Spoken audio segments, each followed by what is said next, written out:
আগে থেকেই বলে রাখি, এই ভিডিওটা যখন শুট করা হয়েছে তখন মানে দেশ স্বাধীন হওয়ার আগের ভিডিও এটা, মানে 26 জুলাই।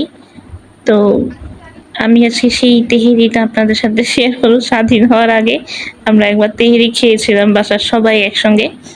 আমি মাংস রান্নার প্রসেসটা দেখাইলাম না, কারণ মাংসের রেসিপি, অনেক রকম রেসিপি আমার পেজে আছে অলরেডি। এক সাইডে হচ্ছে পোলাওর জন্য পানি গরম দেওয়া হয়েছে, ধনিয়া আর হচ্ছে তেজপাতা সহ। এখানে তেল গরম করে সামান্য একটু ফুড কালার দিয়ে আলুগুলো এইভাবে একটু কালার করে ভেজে নিতে হবে। এরপরে হচ্ছে পেঁয়াজের জন্য পেঁয়াজ বেরেস্তাটা করে নেওয়া হচ্ছে। এখানে একটা জিনিস আমি খুব হেল্পফুল হয়েছি, যে ফেসবুক শিডিউল পোস্ট করে রাখার একটা অপশন রেখেছে। আদারওয়াইজ ঝামেলা হইতো। যেমন এখন যে আপনারা যখন ভিডিওটা আজকে দেখতেছেন, আজকের দিনটা বর্তমান প্রেজেন্ট ডেতে আমার বাসায় গেস্ট, আমি সারাদিন প্রচুর ব্যস্ত ছিলাম।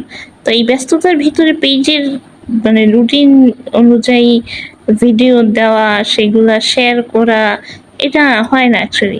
আমার কাছে অন্তত মনে হয় যে যখন আমার বাসায় গেস্ট আসে, আমি তাদেরকে যতটুকু পারি তাদের সাথে সময় কাটানোর চেষ্টা করি, কারণ তারা সবসময় আসে না, বা আমিও সবসময় তাদের সাথে আমার দেখা হয় না ওইভাবে।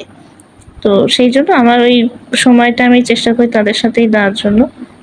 তো আমি আজকে সারাদিন কোনো ভিডিও ওইভাবে মানে শুট হয়েছে অনেক কিছু, কিন্তু আজকের কোনো ভিডিও আমি আপনাদের সাথে শেয়ার করিনি, শুধুমাত্র এই একটা কারণে। তো এখানে আপনারা দেখতেই পাইছেন কি কি করা হয়েছে। আমি আর ডিটেলসটা আপনাদেরকে না বলি, কারণ তেহেরি রান্নার প্রসেস বা বিরিয়ানি রান্নার প্রসেসটা আমার মাথায় এখনো পর্যন্ত ঢুকে নাই। তো যতটুকু দেখে আমি বুঝে আপনাদেরকে বলতে পারবো, চালটা সুন্দর করে তেজপাতা, দারচিনি, এলাচ দিয়ে ভেজে নিছে। দেওয়ার পরে চালের যে পরিমাণ পানিটা, যেটা আগে থেকে গরম করা হয়েছিল, ওইটা দিয়ে ভাতটাকে অলমোস্ট পোলাওটা অলমোস্ট করে হয়ে গেলে তখন এখানে হচ্ছে মাংসটা উপর থেকে দিয়ে, এরপরে বেরেস্তা, কাঁচা মরিচ, এরপরে বিরিয়ানির মশলা একসঙ্গে সবটা দিয়ে হয়তো আবার কিছু সময় ঢেকে রাখা হবে। তো এই যে কিছু সময় ঢেকে রাখার পরে এটাকে এবার সুন্দর করে একসাথে মিশিয়ে ফেলা হচ্ছে। এরপর এখানে একটু ফুড কালার দিয়ে দেওয়া হবে।